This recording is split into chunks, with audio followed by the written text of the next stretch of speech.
We're joined now by Lorcan Devlin. Lorcan, morning to you. I know it's been a tough couple of days, and it's obviously been terrible. Damian Casey passing away. Can I just ask you what the last couple of days has been like? And look, I know it's obviously very difficult for you even coming on, so fair play to you for doing that. But yeah, could you just kind of talk to us? And I know there was a vigil yesterday, and it looks just heartbreaking. Yeah, the past couple of days for myself and everybody involved in the club, even who weren't involved in the club, just anybody who knew Damien, have been like an absolute nightmare. Like that's the only way I can really describe it. It's like a nightmare. You're hoping somebody's going to shake you and wake you up, and it's somehow not true, or it's just mixed up with somebody else or something like that. It's just absolutely people's worst nightmare. I can only imagine how Susan and Sean are feeling. It's Damien's parents. It's completely just shocked the whole community, the whole Gannon community, Tyrone, and then Ulster, the whole of Ireland, I suppose, as well. It's just absolutely shocked people to the core, and it's absolutely, it's hard to describe, like, you know. Yeah, and the vigil last night, I think it did look like it was a beautiful tribute to him. Yeah, Vigil was a beautiful, like, to be fair. I'd never seen as many people in our club pitch in my life. It was crazy looking around and seeing people from all over Ireland, like, and I mean that, like, there was people from Mayo there. There was people from every county in Ulster there, like boys who Damien played with and played against, which I think shows a lot about the man Damien was. Like, I don't know how many times I've went to a vigil or even a funeral of anybody that I've played with or stuff like that. So it just shows what how he was respected, like, for boys he had played against. And like, the vigil last night was honestly, it's something that I never expect to be doing for any of your teammates, let alone Damien, like, who was Mr. Consistency. Like, he was never missed the session, never missed a match for Tyrone in 10 years, which is absolutely mental. So that's why you wouldn't expect to have it for anybody like him.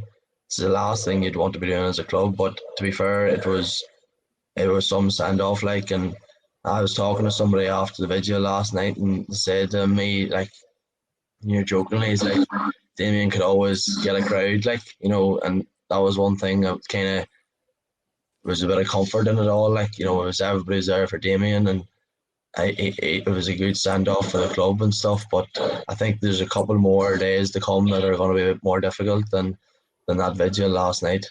Yeah, it is. I mean, it is times like this when devastation happens, and I know it only too well on my own doorstep about how good the GA community are for banding around you. And I suppose in the last couple of days, I'm sure that all of you have felt that both in the club and within Tyrone. Can you talk to me about just hearing the news? I suppose, like, he was just away on a holiday, an accident, a swimming pool, and I'm just sure you just couldn't quite believe it. Yeah, it was like literally, you just couldn't believe it. It was, that's the only way I can describe it.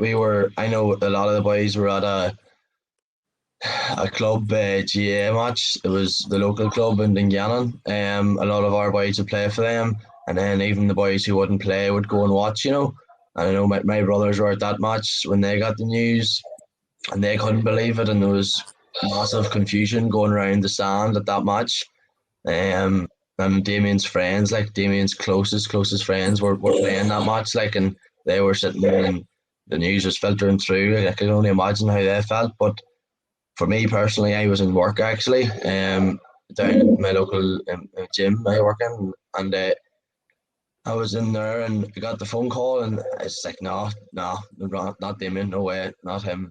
Somebody, no, you got confused with somebody else. Like, I've never seen Damien like complaining about an injury or being hurt. So those things you don't expect, like, especially like, with him, like. So when you got the news, I was like rang about and trying to get some sort of clarity, but then somebody's like, yeah, it's true. It's what I'm hearing. It's true. It's true. So complete panic and shock set in, like, and I text straight into one of the senior players. He's like, what are we doing here? And he's like, meet at the club, just meet at the club.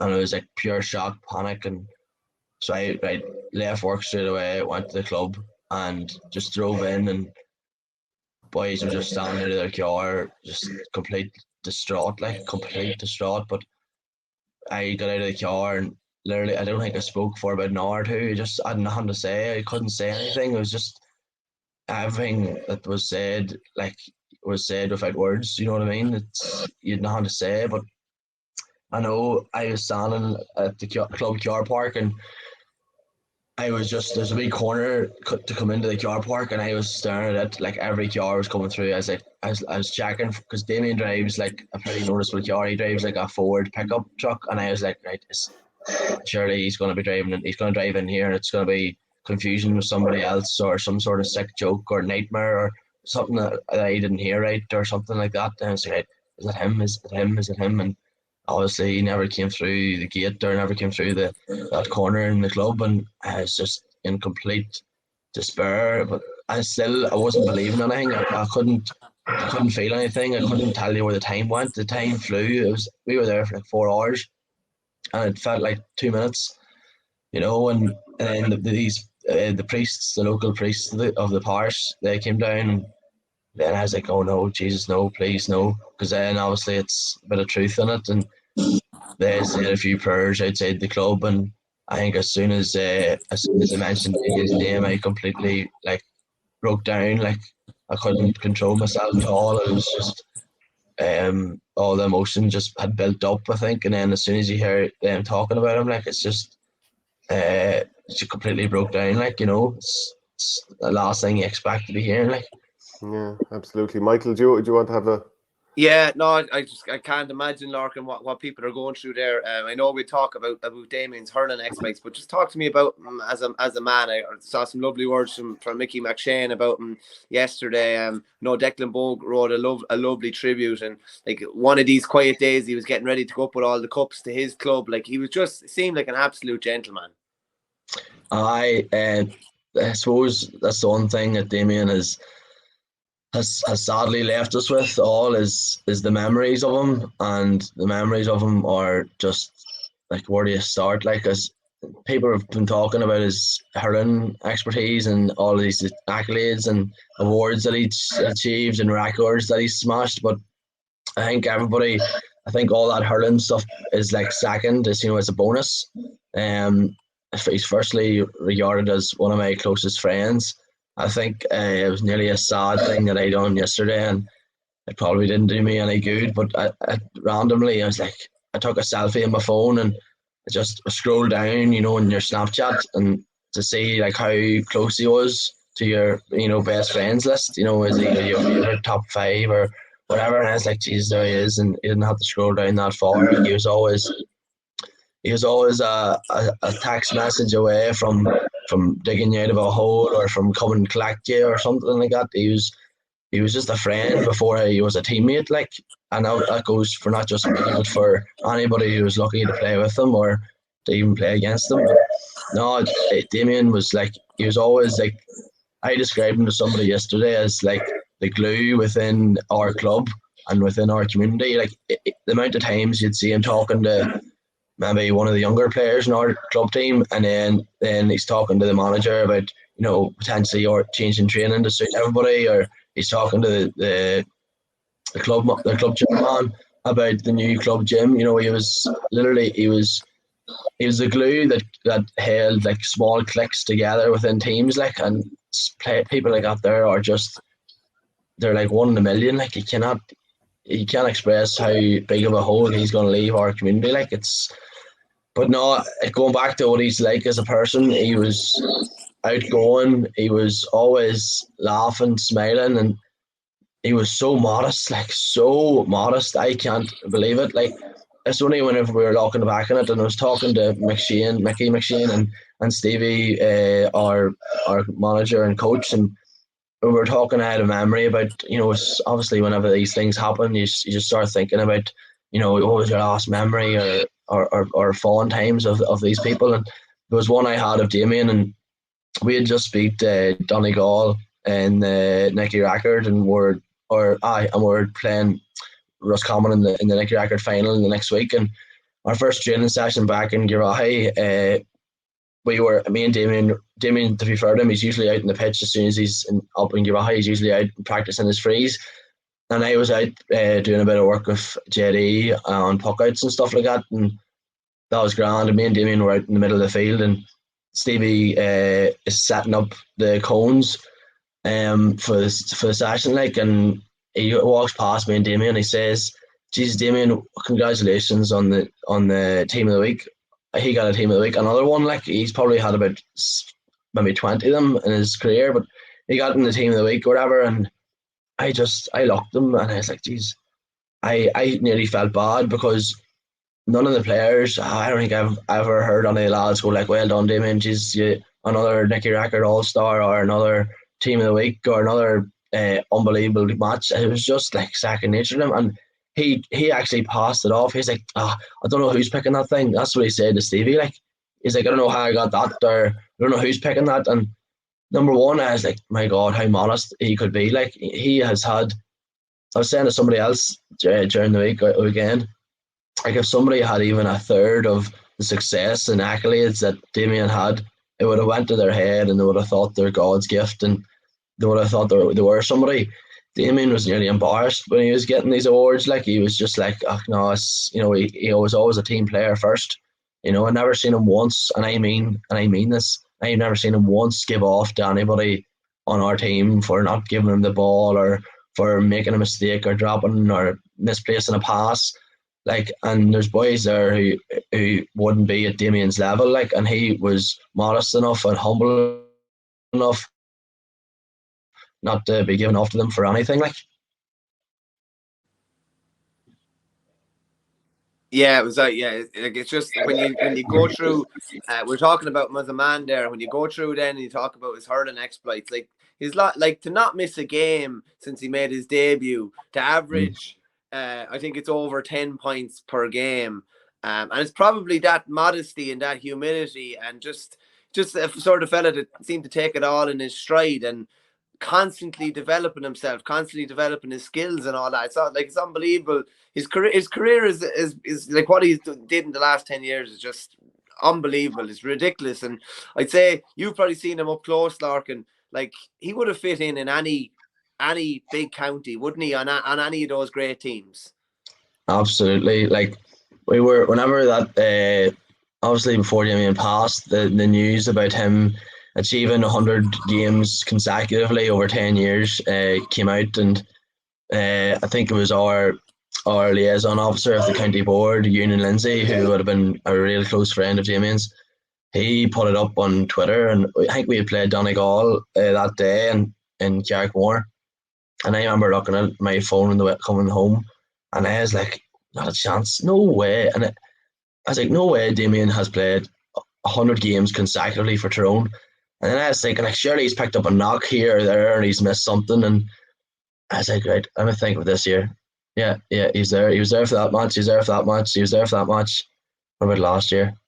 Yeah, geez, he was there for that. He was there for that. He was there. And not only being there, I've always said it about boys going to training. People always talk about being at training, but I talk about being present at training and actually being there, not just showing up numbers. Damien was consistently there at matches, fit to play, and not only did he play, but he took these games by the scruff of the neck and pulled us over the line. How many times, in it, umpteen times, that maybe we probably didn't even deserve to win matches, and he was just taking us and doing things that were absolutely out of this world and would be on any highlight reel on the Sunday game.